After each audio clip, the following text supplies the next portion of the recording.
Okay, thank you for coming. It's really great to see all of you here, and hello at home, online, at work. Um, we've been working with the CCOHS for a number of years now. We stumbled into their offices a few years ago with our idea of an app, and from that we've developed quite a relationship. And I'll let Sue describe some of that. Sure. No, I can reflect back to 2014 and seeing John at an event where I was at an exhibit table, and it was a really rainy Toronto day, and we were able to bring home one of the display stands, one that we've actually brought, so it all comes full circle 3 years later, one of those cardboard stands, and happened to be my husband, the truck, F-150, we just drove it on home, which caused a further conversation to have John come pick up his cardboard, and we took it from there. So this is all about a journey on a relationship that just keeps expanding in a helpful and productive way, as we heard from the minister. It's about creating psychologically healthy and safe workplaces. So there's tools available that we're going to talk a bit about today. And as you can see from the slide, we're going to jump right in and talk about it from a place called StressAssess.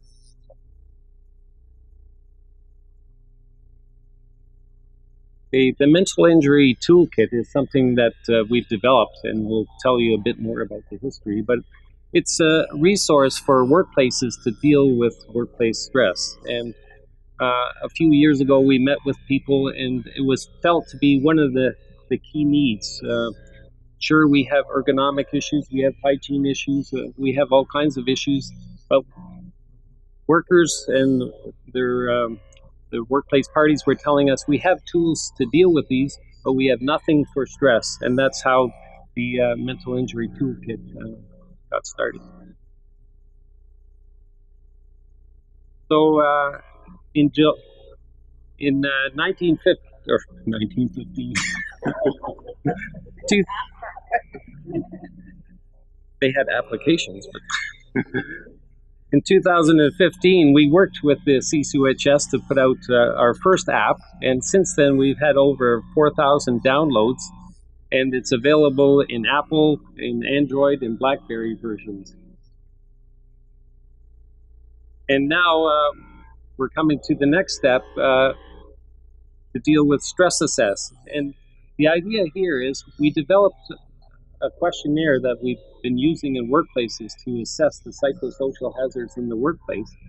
And basically the way it's been working is I connect with the workplace, and we set up a questionnaire for them, customize it to their needs, and we send it out, and I send out a survey monkey, we get the data, and we because I've done almost 100 of these, I have a template where I just drop the data in, and out pops a 23-page report.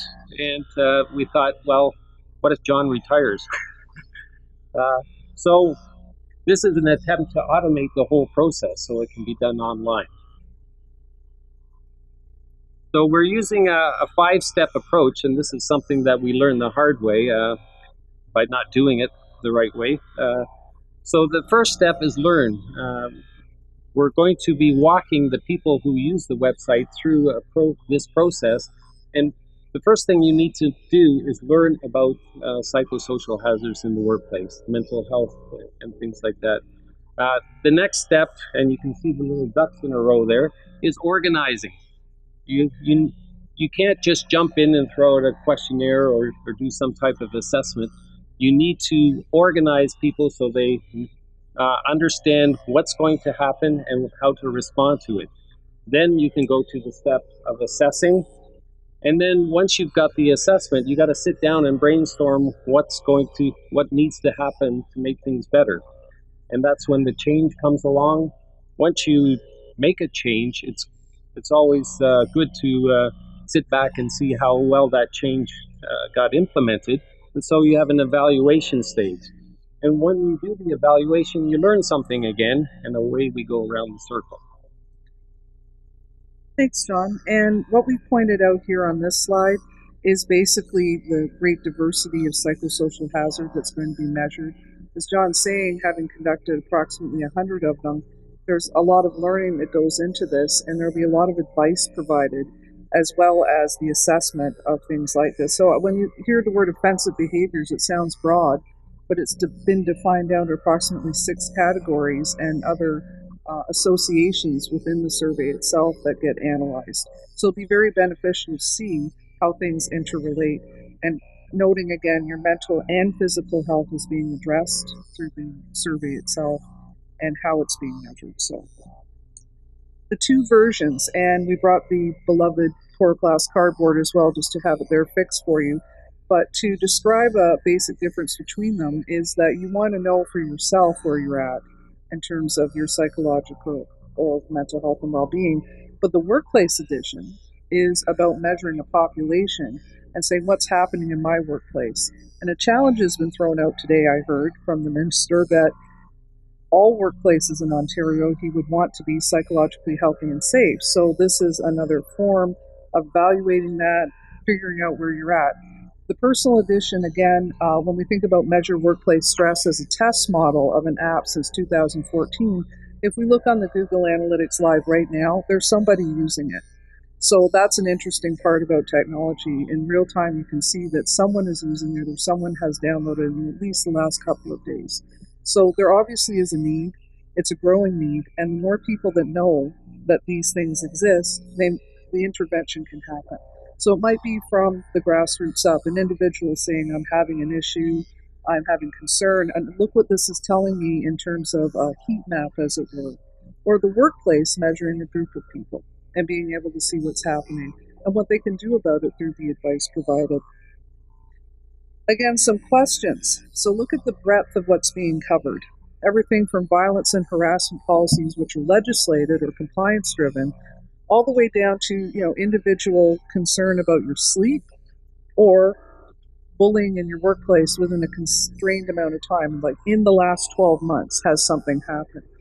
We're trying to see, obviously, with this international survey that John has brought forth to Canada with the Canadian population, which he will talk about extensively today, I know, just touching upon that these mandatory questions help you measure against a population base that he's already surveyed, and then further customized questions help it make it relevant to your workplace.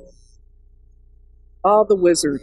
So it's not truly magical as much as it is a path to go through and make sure that everything's checked off. I would say that I'm going to defer to John on this and his research to do with Dillman, I understand. That there's ways to conduct a survey that are efficient and effective for workplaces. So this just takes you through how to administer it. Again, advice will be provided. There will be interactive, immersive content for people to access, so it won't just be static web pages. There will be video, there will be sound, there will be movement, so that there's something to engage the adult population that's obviously administering. And here's just examples of different charts or graphs that would be produced. And most of these, we were just sketching these in, would have, in the end they all will, a question associated with the results, so that when you're administering, when you're doing the analysis, you're seeing what type of question was asked that then obviously generated that result. So you can see again the breadth, everything to do with the staffing levels to resourcing, or how people feel, their perception of job security. And now I'm going to turn it back to John, because this is what he did, I believe, in 2016. Yeah, last year we did a cross-Canada survey of using our stress survey, using a polling company, and 4,000 working Canadians filled out the survey. And so based on that, we have some reference data. So here you'll see, for instance, this workplace has better than average resources, perception of resources, yet job security is not worse than average. And so on the bottom here, you have a scale so you can rate how you stand compared to the average. Now, I'll have something to say about the Canadian average, and especially since Minister Flynn said we want to be the best in the world. Right now, Denmark is the best in the world, so we have a ways to go. So I'll talk a bit about that later. So In terms of staged implementation, we just wanted to paint you a picture that this has been going on a while before we got here May 3rd at May Day. Wonderful event. Thank you, Val, for giving us an opportunity to chat about this. But we're trying to show you that it does take time and effort, and we are literally unpacking this entire survey and revisiting it and putting it into web and native app-based formats for the stores so that everything's compatible and, as I was saying earlier, immersive. So you can see as we're timing it out, we're going English and French in terms of both official languages, and aiming for September 2017 as the official public launch of a fully functional survey with all of its reporting, all of its advice, and lots of testing in between. I'm getting stressed just looking at the schedule. You feel it coming off of it, don't you? And again, as we mentioned, there's going to be different versions, but when we talk about the contrast between the two, the previous one, Measure Workplace Stress, was just for the stores. We tested it in that way on purpose to see how things would work with people getting it down to device. And now we're going to open things up and have it be web mobile and in the stores for the personal edition and the workplace. But we're really sort of on the fence about the App Store edition for the workplace one for administration. So it's a journey, and we're figuring it out as we're working through the issues. So I'm back to you. One of the things with the Workplace Edition is we're working in some functionality where every individual who fills it out will get their own personal results also. So it makes the app a bit redundant, so we're kind of moving towards the other version. So we're looking for workplaces that want to test this out. So if in your journey in dealing with workplace psychosocial hazards, you're at that point where you're ready to take a measurement and see what your workplace is like, give us a call. We're looking for guinea pigs to make sure that this works. It's not just it's not brand new because we have been using SurveyMonkey up till now, but to switch over from SurveyMonkey to this system will probably take a few people with a bit of tolerance for a few bumps in the process in order to figure it out. So yeah, you can call myself at OHCOW or Sue if you're interested, and then we'll plug you into the system and help you hopefully assess your workplace, stress assess your workplace, but also help us to deliver a good product that's robust by the time the fall comes around. Any questions? Wanted to say thank you to both OHCOW and my organization, CCOHS, for this great opportunity, and the support of our President and Chief Executive Officer, Gareth Jones, Linda Brown, our Director of Communications, Leslie Shime, who has designed everything that you see here today as prototype, and Brian Conroy, Programmer Extraordinaire. Thank you. Quick question for you. I noticed that you use the Copenhagen scale. I'm wondering if you've done any reliability measures against the on this scale and how it compares to the Guiding Minds at Work questionnaire. Okay, I'll probably talk a little bit more about that later on, but the Guiding Minds at Work has not published, if they have reliability and validation evidence, they haven't published it. So it's hard to compare if they won't release the information. All the information of the Copenhagen Psychosocial Questionnaire is online, including all the validation and reliability. And we're actually working on a new version. And the plan is this fall, we're going to pool all our data from all the different countries that use it and come out with one publication that will show its validity and reliability in many, many languages. Thank you. And just quickly, Alan Howell, who I'm staring at. Hi, Alan, who is our champion on all app projects at CCOHS. Thank you. Hey, Alan, you have a question? First off, I think it's a great product. It's very practical, very usable. The question I have is, I almost feel like I'm with these innovative, smart engineers. And now the next question is, how do you get the product to market? And I'm looking around this room. I'm not sure how many employers are in this room. I don't know if there's any employer groups. I see some associations that have employers that sit on their boards. have you had, and where's Michael? Discussions around putting together some kind of a marketing plan on how you're going to get this to the employer community? I mean, on my end, I just spoke to Carol. I like to put this on the agenda for the next meeting we have with the group of employers we meet with quarterly, because we talk a lot about this stuff, but I haven't seen any products out there, and I think this one, at least usable for them, that is very practical and easy. And I'm just some outreach here. I'd like to get you to the next meeting, but also have a conversation on how you get these products to market. Lots of great workplace mental health initiatives out there. The conversation is, because I speak to employers all the time, and if you look at the top 4 or 5 issues employers are taking, this doesn't get into that top 5 yet. And I'd like to have a bit of a conversation, and maybe we do it down the road as well. How do we get the product to market? Because there's some fantastic stuff out there that I think we have to work on.